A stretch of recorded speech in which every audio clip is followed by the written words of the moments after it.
Jeffrey doesn't even think about his productivity. He'd rather take drugs and sit in McDonald's. He comes home and hops straight onto his crusty computer chair where he spends the rest of his day watching shitty self-improvement videos like this one and jacking off to mom-cessed gifs on 4chan. I've been there, Jeffrey. Mom-cessed gifs on 4chan.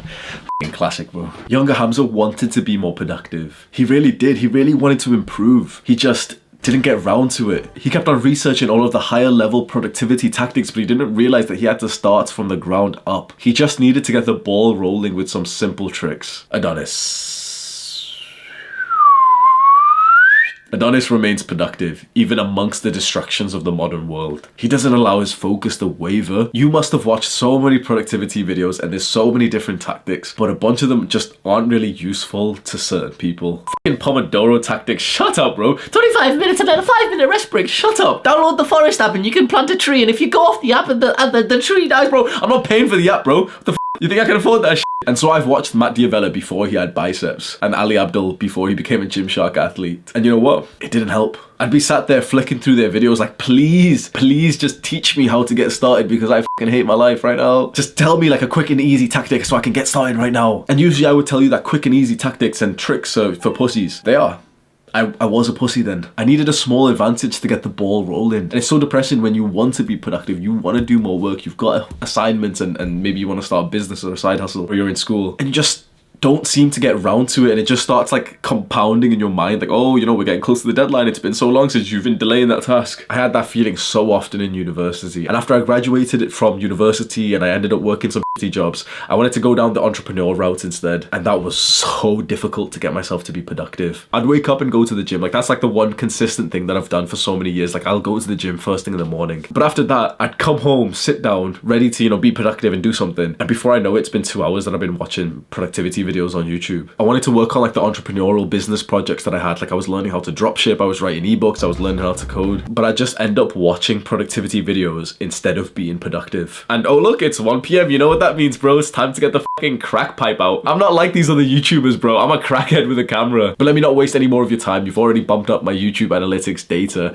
by watching this far. Gotcha, bitch. Quick and easy productivity comes from awareness. You need to simply stop yourself from falling down that black hole of procrastination. If you had the message right there in your mind, be productive, you'd be productive. It's because that message seems to get drowned out with the modern day distractions. We think, okay, we're going to be productive. We open our computer, we're going to be productive. Automatically, mind muscle memory or some bullshit takes us to YouTube. The message is gone. Because look, there's tasty thumbnails on the screen and there's so many ones that we can click on. And so it's like you lose the awareness of wanting to be productive as soon as you hop onto YouTube, or if you're a pedophile, TikTok. So here's exactly what you do right now. You activate the grayscale on your phone. Like this is literally what my phone looks like now. It's fucking, like, it looks disgusting, doesn't it? Here. Like it's just everything is gray. So you can find this setting on like the accessibility bit on like your iPhone or Android. Just Google it, bro. You turn it on, it's like grayscale. So it's maybe for blind people or something. One, it makes your phone seem like disgusting and ugly, and so it becomes a lot less appealing to use. But two, it's like a constant reminder to be productive. You grab your phone out of muscle memory because we're all fucking zombies these days. You see it's gray and disgusting and you're like, oh yeah, like I want to be more productive, I'm gonna put it back down. And because of that, your screen time on your phone is going to be heavily reduced. And that's actually the second tactic, which is to add a screen time widget to the home page of your phone. Like I promise you right now, I know YouTubers could fake this shit, but I promise you right now, I have not purposely tried to do this, right?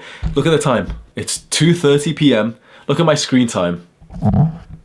5 minutes. I promise you right now that that wasn't intentional. This is a tactic that I learned from this like businessman called Iman Gadzi. He made a video on monk mode and productivity, which I really like. And he advised to just put your screen time on your homepage. And he was like, it's so obvious, like you become so aware of your time when it's right there in your face. So you can grab like the screen time widget, place it on your home screen. Even if you have to move some apps, it's absolutely fine. Place it right there on your home screen. So as soon as you open your phone, not only is it like gray and disgusting, right there you can see if you're a fucking loser or not. The third quick and easy tactic that you can do to improve your productivity is to have a wall habit tracker. I've got mine right there, and there. I've got a couple of them. Well, my entire wall is just like full of like self-improvement stuff these days. I'm a bit of a psychopath, bro. So this is like the OG productivity tactic that I started using. And I believe I still have a picture of the first ever habit tracker that I made. I wasn't consistent or anything. And that's actually a very, very important mindset. If you're using a habit tracker, you get more value from it if you haven't been consistent. The whole point of a habit tracker is not so that you can see like, oh yeah, look everyone, I've you know, X days of meditation. No.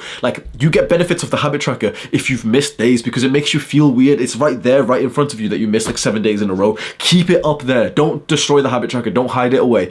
Face it every day. The whole point is that you need to become aware that you've missed like 3 days of meditation in a row, and it almost gives you like a sense of like guilt, and you're like, you know what, like, yeah, let me like, you know, get some ticks on this bitch now. And so you can make your habit tracker just very easily. At the top of the page, just write down the daily habits that you want to do, and on the left side of the page, write the days of the month. Literally just tick the place if you've done the habit for today. And again, if you haven't done the habit, be accountable to it. Don't tick it. Don't be a little bitch and like, you know, fake tick it, like lie about it. Keep it there. Even if you've missed so many days in a row, keep it there, because it makes you feel uncomfortable that you've missed that many days. And we grow from discomfort. Some people do it on PC and some people do it on their phones, or, you know, they'll do it on a notepad. No. Bro, grab it on a piece of paper, stick it up on your wall. If you're a dumbass like me who needs like every advantage you can get, put it up on your fucking wall. You can't avoid it. If it's on like some page on like Notion, some database, or some like, you know, journal page, it's like, it's hidden for literally 99.9% of the day. My habit tracker is in front of me all day, every day. Like, I can't avoid it. It's literally, I've got shit all over my wall, bro. Like, I can't avoid this shit. There's no escape.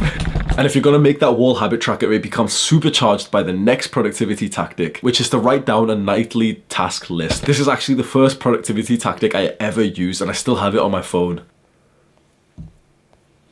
Hope you don't see any private information there, bro. But I used it for a solid couple of months. I'd literally start like, wake up, take a poop and take a picture for MyFitnessPal, have a protein shake, package this. I was doing an eBay business. I was like selling things on eBay. So it's like, package this shirt, go and hit legs. For the nightly task checklist, just before you go to sleep, write down every little task that you plan to do tomorrow. And the very important mindset, so many people do it wrong and it ends up being more of a detriment than a positive to their lives. Plan for perfection, but accept and be happy with progression. So plan, you know, all the tasks that you want, like everything you can think of, get it all out of your mind, but be happy with the fact that if you've done some of them but not all of them. So many times, like, you'll write 10 things down, bro. I can't tell you a single day that I've wrote, you know, 10 things down and I've done all 10. We overestimate so much how much that we can do in one single day. And I'll do this checklist but on a like paper journal like this, like on this little Hogwarts style journal. And also I read that this is the only kind of journaling that actually aids you going to sleep faster. So they did like an experiment, all their researchers and everything. And it seems like just writing down your to-do list has like quite a big benefit for sleep, because then it's like, it's not circulating in your mind. Like your mind just constantly ruminates on what you have to do tomorrow if you haven't wrote it down, because it's like, okay, we've got to remember this, we've got to remember this, we've got to remember this. As soon as you wrote it down, it feels like nice and complete, where your mind says, yeah, like it's wrote down, we don't need to like think about it now. And finally, the last easy tactic that you can do to be more productive, specifically to read more,